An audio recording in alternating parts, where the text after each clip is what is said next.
Hello and welcome to another episode on the Junior Doctor Hub. My name is Ben Manera, and today I'm going to be discussing a few considerations you should have when you're purchasing a property. So in terms of structuring, there's normally three common structures. People purchase them in individual names, they purchase them in a trust, or they potentially could use, say, a self-managed super fund. But because structures are a very personalised thing, today I'm just going to give you 5 considerations that you should take into account.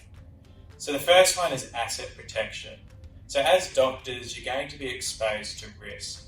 You could potentially have a patient, they could bring a lawsuit against you, and then it could potentially expose your personal assets. So when you're looking to structure, you may not hold it in your own personal name. That's where you could look to maybe put it in your spouse's name or in a trust just to better protect that asset. The second consideration to take into account is tax efficiencies. So if you're receiving positive rental income, you don't necessarily want that income in your personal tax return because you could be paying top marginal rate.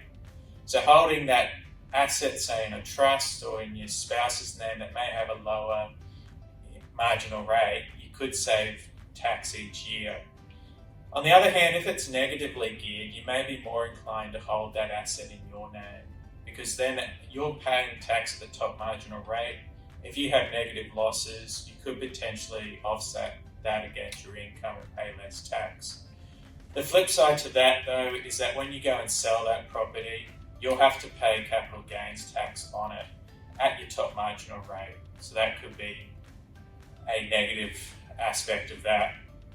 The third thing to consider is the ability to borrow. So if you have a property in your own name, you might find it easier with the banks to actually get lending.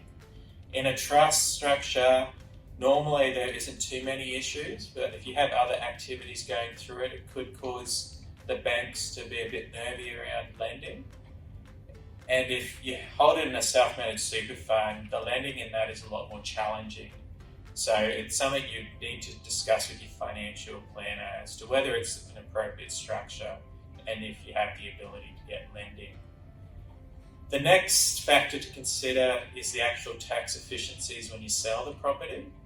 So normally you would hold the asset either in an individual's name, a trust, or a self-managed super fund because you have the ability to get the general discount. So that means if you're an individual or a trust and that income flows through to a beneficiary that's an individual, you'll be able to discount that gain by 50%. If you held that property, say in a company, they don't get the luxury of that discount. So they would be paying tax on 100% of any capital gain. The last consideration is succession planning. So if you purchase a property and your end goal is to pass that property on to a child that you might have or in the future may have, then holding it in a trust might give you a bit more flexibility. With a trust, you can set a trustee that's a company. It would act as the corporate trustee, and generally you would likely be that director when you first purchase it. Down the track, when you're looking to transfer it to your child, you could resign as a director and appoint them as a director, and then they effectively take control. And there generally wouldn't be any transfer duty in doing that. If you have the property in your own name and then disposed it and transferred it to your child, then transfer duty would likely apply. So I hope these 5 tips have been useful, and if you have any other questions or you want to discuss how you should structure your investment property purchase, feel free to reach out and contact your William Buck advisor, and listen out to all the other great videos and articles on the Junior Doctor Hub.